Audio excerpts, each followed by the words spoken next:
questions from Fukushima parents.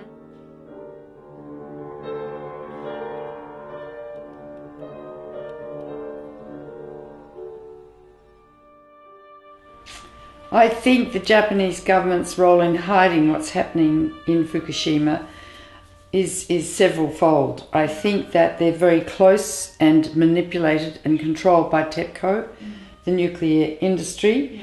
Also, Japan is a major exporter of the containment vessels for nuclear reactors. In fact, until recently, was the only country that made those vessels. Now South Korea does. I think that a lot of the politicians are quite ignorant about the effects of radiation. I don't think they really understand it. And I also think it's such an autocratic society, feudalistic in a way, that people follow the leader, and so therefore the real truth doesn't come out. So they said they didn't tell the people where the radiation went because they didn't want to create panic. Well, that was just dreadful, a dreadful thing to do, and it's ongoing. The influence of America, I don't think it's very great at the moment in Japan.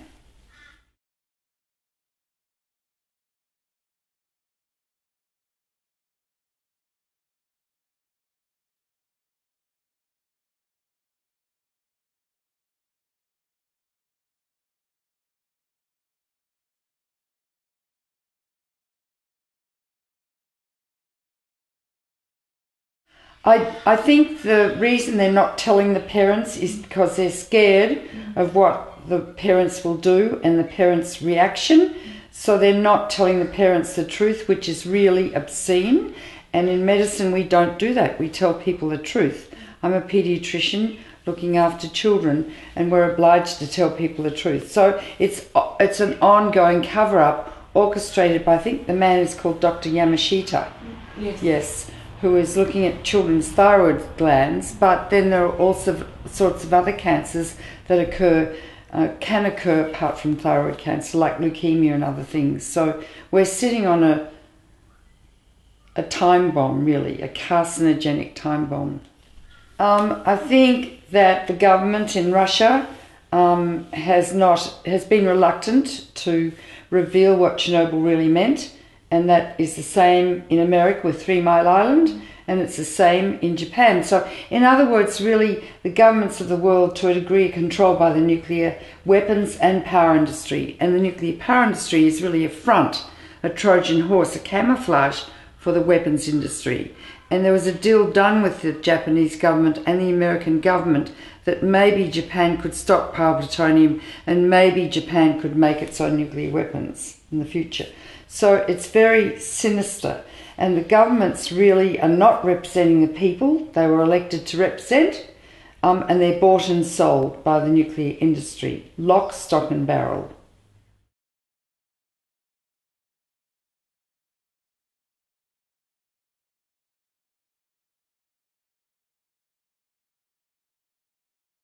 It is extremely rare to find any lesions in children's thyroid glands. Less than 1% show cysts or nodules, and they're usually congenital. They occur from birth. So what we're seeing now in the 38,000 children examined in Fukushima Prefecture, 36% of them have either cysts or nodules. This is unheard of in the history of medicine. It's totally unique. And they've occurred within the first 12 months. Now, cancers of the thyroid in children didn't start appearing in Chernobyl until 4 years after the accident. This is 12 months. So there are two things. One, all those lesions, almost all, need to be biopsied. They need to pull the cells out with a fine needle, sticking it in, or else taking the lesion out and looking at it under the microscope to see if they're malignant. If they're malignant, then the whole thyroid must be removed immediately. And the child then must have thyroid replacement for the rest of their lives, or they will die. So by not examining the histology or the pathology under the microscope of those lesions, some of those children will probably die from cancer, because almost certainly some of those lesions are malignant. And this is medical irresponsibility, the like of which I've never seen in my 40 or 50 years of practicing medicine.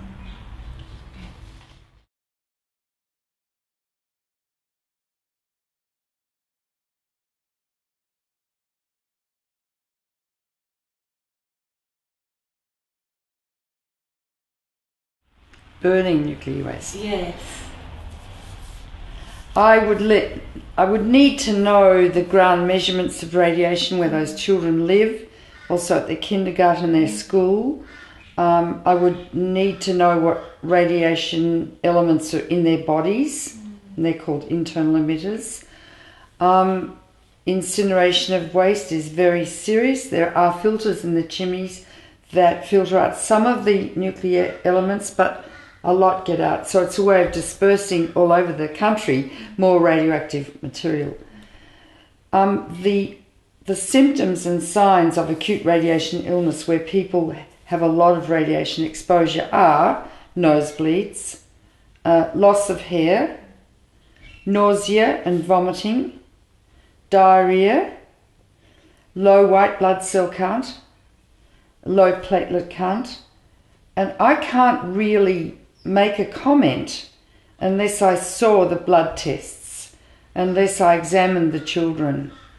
All you can say is that if nosebleeds are much more common than they were, you would have to wonder if those children had been exposed to high doses of radiation. That's all I can say.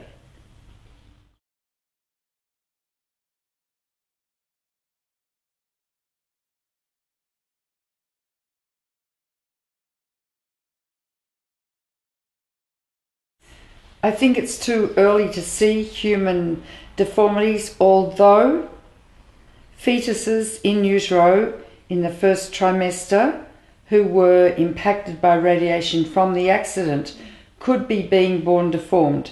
I have seen anecdotal reports of some babies being born with deformities. That's all I can say. You can't say anything until you see a proper epidemiological statistical study, and I don't have that evidence. Certainly around Chernobyl there are homes full of the most grossly deformed children that we have ever seen in the history of medicine. So one would expect deformed babies to be born and to continue to be born as the fetus is exposed to radioactive elements in the uterus by the mother eating radioactive food.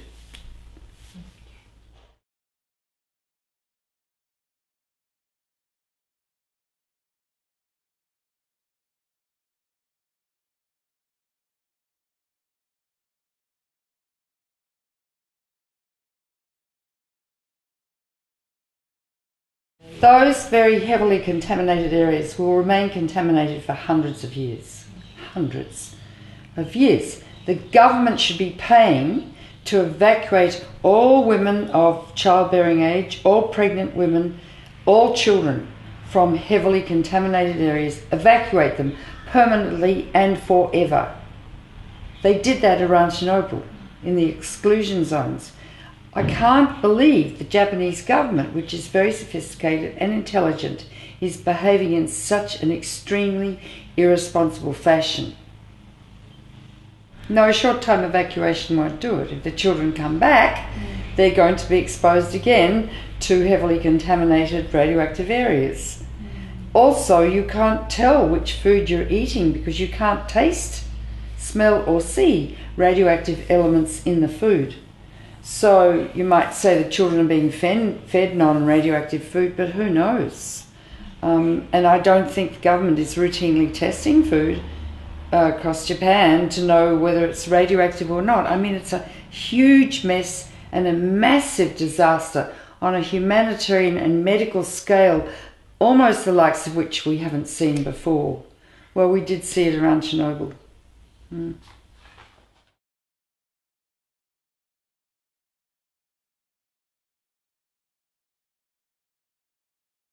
Bringing children to Byron Bay for a short time, well, it won't help get rid of the stuff that's in their bodies.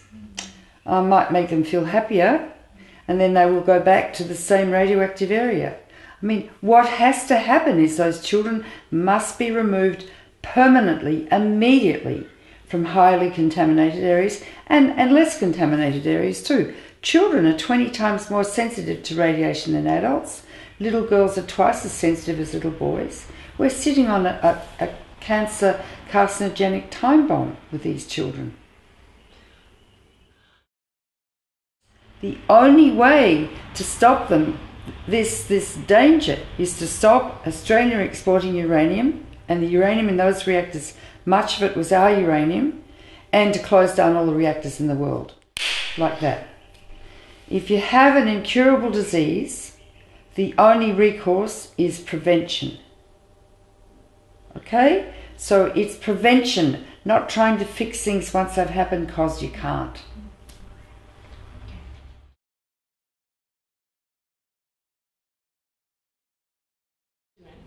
Nothing, except have a revolution and demand that their government remove all the children and the families from contaminated areas to the south of Japan, and hope to God that Building 4 doesn't collapse, that will contaminate probably the rest of Japan. But the parents can't do anything. It's the government that must take responsibility, and it's got the money to do it. That's what it must be doing. So I think the marches we're seeing, like 200,000 in the weekend outside the Prime Minister's office in Tokyo, are very significant and very important, and often they're led by women and mothers who really understand the dangers. But you've got to take over your country from those stupid male politicians.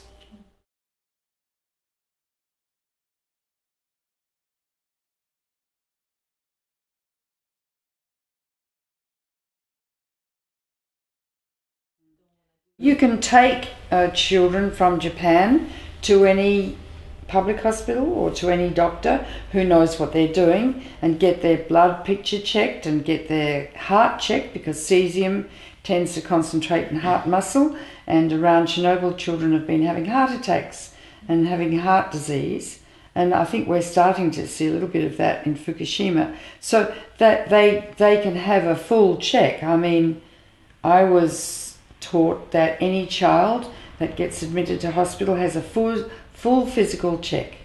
I could easily do that. I'm retired now though, and has all the required tests. Yes, of course, that would happen.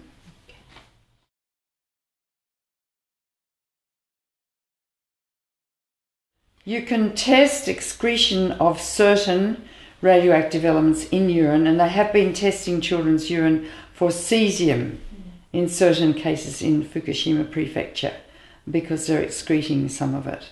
And some of the other elements, like uranium, are excreted in urine, and a lot of uranium, huge amount, was released in Fukushima. And in fact, they've found that house dust on the floor in the 10th story of an apartment in Tokyo had a lot of uranium in it, and cesium and other elements. The 10th floor in an apartment in Tokyo. What, 100 miles from Fukushima?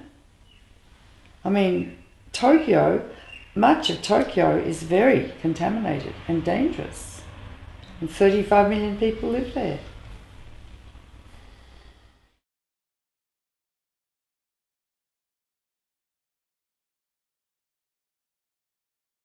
If Fukushima children come to Australia, you would have to organise through the medical profession, and you'll have to find a sympathetic doctor who would do the full physical examination and the required tests, and one of them could be ultrasound of the thyroid gland, which is only one organ that will be affected. All the organs can be affected, and if there are lesions, then a thyroid specialist could stick, or a radiologist, a needle into that lesion and pull out some cells, look at them under the microscope, but it would have to be really well planned and well organised.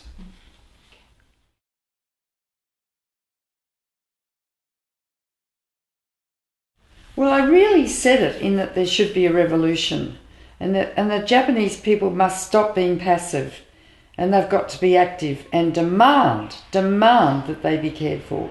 And no reactors must be open again, ever. I don't know what they're going to do with the radioactive waste. I think there are over 30,000 tonnes of the stuff. You've got nowhere to put it. So Japan is in great jeopardy, because these reactors are mostly located on earthquake faults, and just because they may be shut down doesn't mean to say that they couldn't have still major accidents if earthquakes occur. So Japan is in a very serious situation.